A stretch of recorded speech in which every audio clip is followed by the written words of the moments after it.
Hey YouTube, Warbles on a lot here with the conclusion of the Minefield. Waleed Ali. You, Waleed, I'm bitterly disappointed with her silence in the face of what's happening to the Rohingya right now. Especially, yeah. So can I pick you up then on what it was you were expecting, specifically on the question of the Rohingya? Because it's possible I've missed many things that you said about it, but I've never heard her at any stage say anything that would have led me to expect that she would behave any differently in this situation. No, but she said a lot of things about human rights generally. She said a lot of things but you about can hide behind generalities, can't you? You can hide behind those sorts of things. The real grist of politics is in the specificities. And when it's come to the Rohingyas, I've never heard a good word from her. No. She would argue, I think, that the real work with the Rohingya is such a complex issue that it's best done behind the scenes. She was going to take up Kofi Annan's report, and slow, steady, gradual work was going to be done to improve the economic conditions of the whole of Rakhine State so that all people there could flourish and prosper. That is what she and her supporters would say. I think she should have spoken out for the Rohingya, and I'm devastated that she hasn't. But the bigger question is really the one you asked, which is what good would it have done for her to make some sort of rhetorical gesture in support of the Rohingya?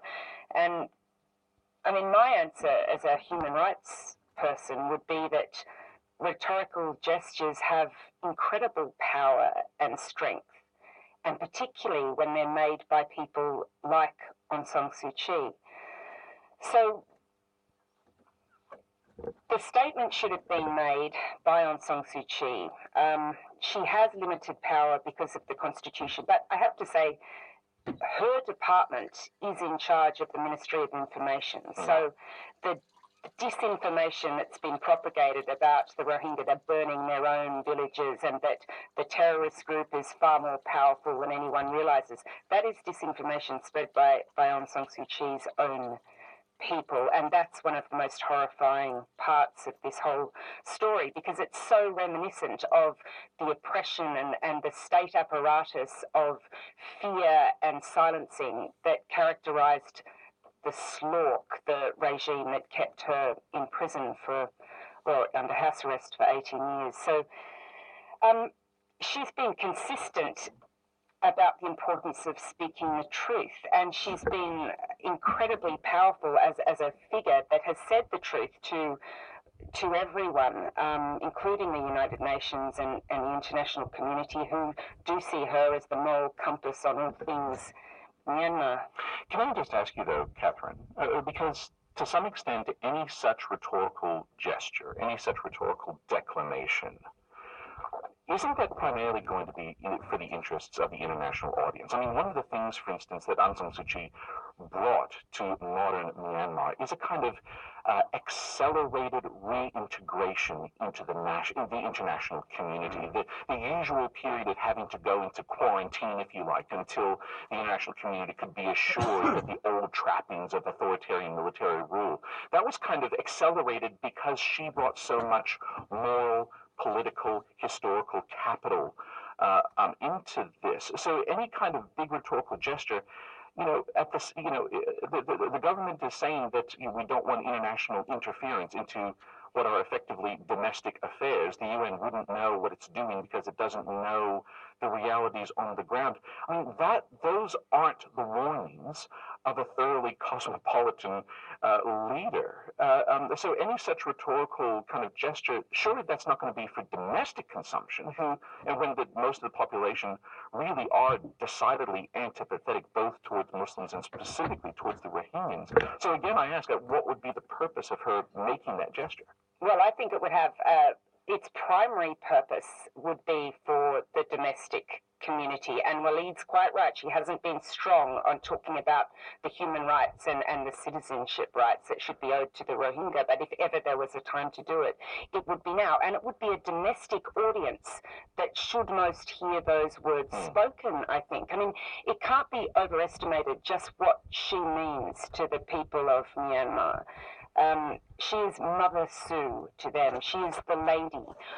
when there was deep distrust on the part of the people about this whole transition that was taking place under a bitterly unfair constitution, the military still holding the most power, it was her words to her people that convinced them that they should now trust the military and move forward in a spirit of partnership, hand in hand with the military, were the words she used.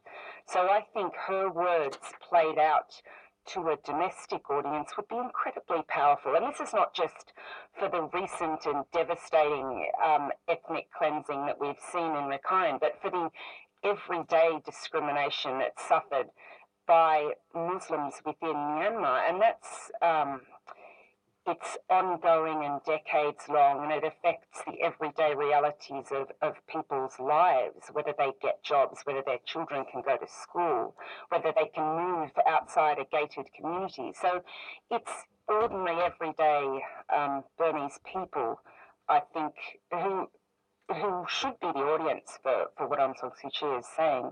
I mean, yeah. Sorry. No, come on. Well, I was going to say that Scott said the worst outcome would be the military feeling threatened by Aung San Suu Kyi's defiance of their position and what they were doing, and a coup. And we know from history that most transitions to democracy, they actually don't end well. Most fail.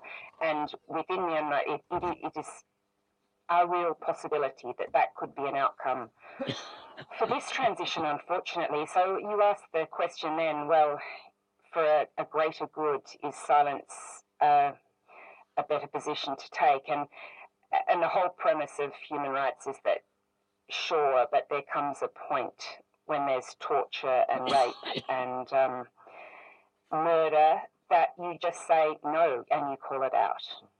Yeah, I think ethnic cleansing certainly approaches that point, doesn't it? But the thing, listening to you then, Catherine, was it felt to me like you actually explained why it is she's not prepared to speak out. If she's had to sell to her people the idea that we should trust the military, and then the military go and behave like this, and they're not sympathetic to the Rohingya anyway, such that the violation of their human rights is more or less just accepted as something that is uncontroversial.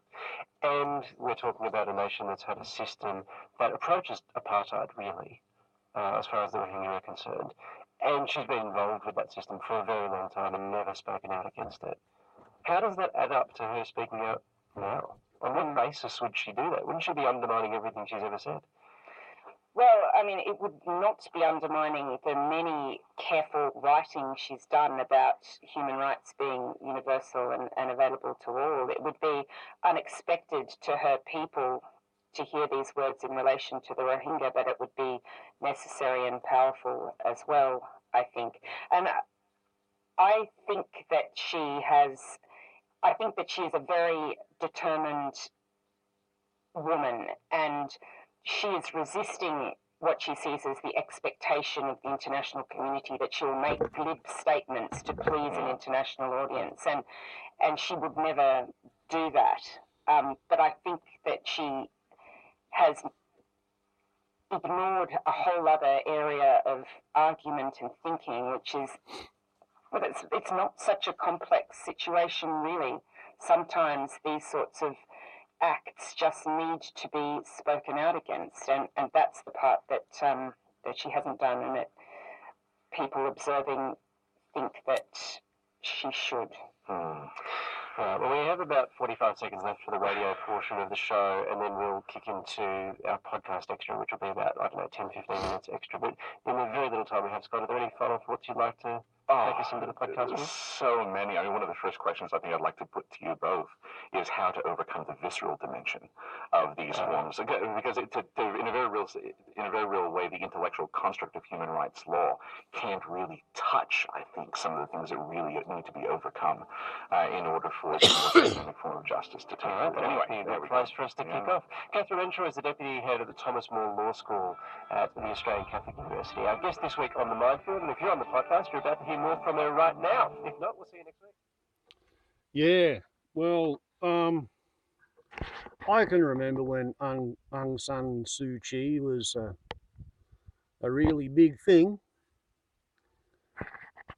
She had a huge profile because she was unable to go and take on the position that she'd been elected for.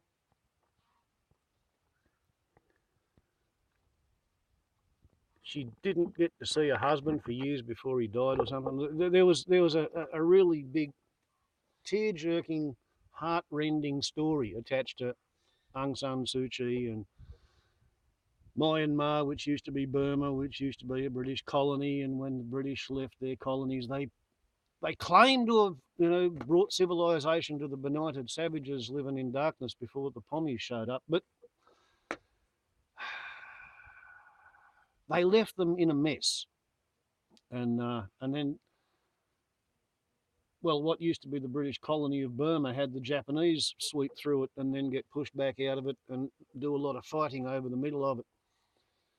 So it emerged from World War II with a lot of guns and a lot of pissed off people and a lot of ideologies. There was colonial imperialist loyalists and there was communists and there was people who were pretty impressed by the initial Japanese idea of the Asians rising up and throwing at the colonialists. And yeah, just another post-colonial mess, really.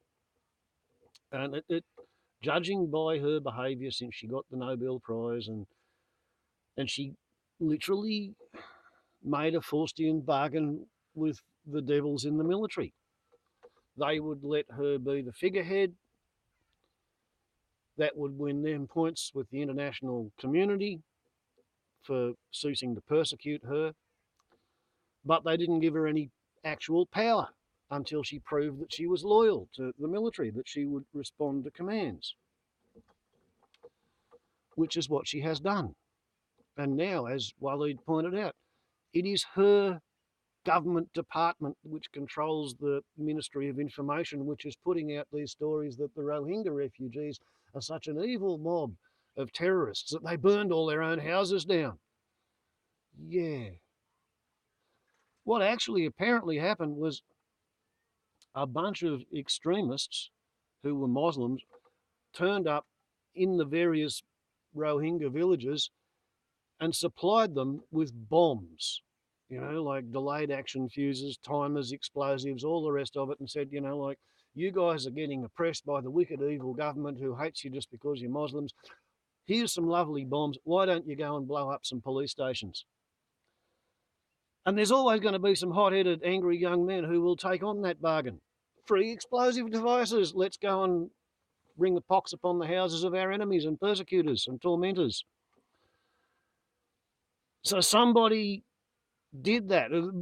People are suggesting that it was Al-Qaeda and it was Wahhabi, Saudi Arabian agitators, but it could just as well have been somebody in the pay of the Myanmar government. It's, we want to have a pogrom, we need somebody to burn down the Reichstag, let's blame that Jew. It's not as if it hasn't happened before, Yeah.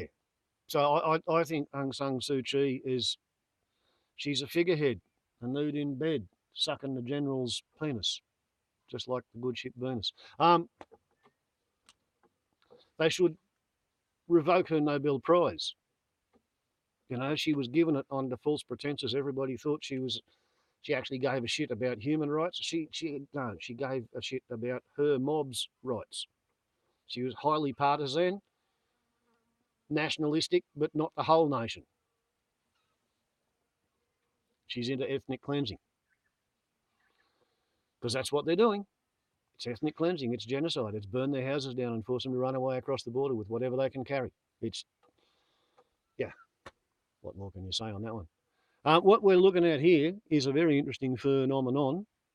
Having got nearly 6 litres of burnable gas out of 100 grams of radiata pine, and then having got 3.95 litres of burnable gas out of 100 grams of red stringy bark 100 years old, I decided, bugger it, I'll actually do another run today with 100 grams of white stringy bark sawdust or white gum sawdust. So that's what's in the can, is 100 grams of sawdust. And it's made a couple of litres of burnable gas already in the first hour. So that's kind of a little bit fascinating. I didn't realise that you could do sawdust. In fact, all of the people who make wood gasification devices, they tell you that you can't use sawdust and you've got a minimum size for the bits of wood because otherwise they get locked up inside their burn tube. They choke in the grate. Well, I haven't got a grate and I haven't got a burn tube. So guess what? It works. Anyway, there we go. Warbles on a lot to YouTube. Ciao.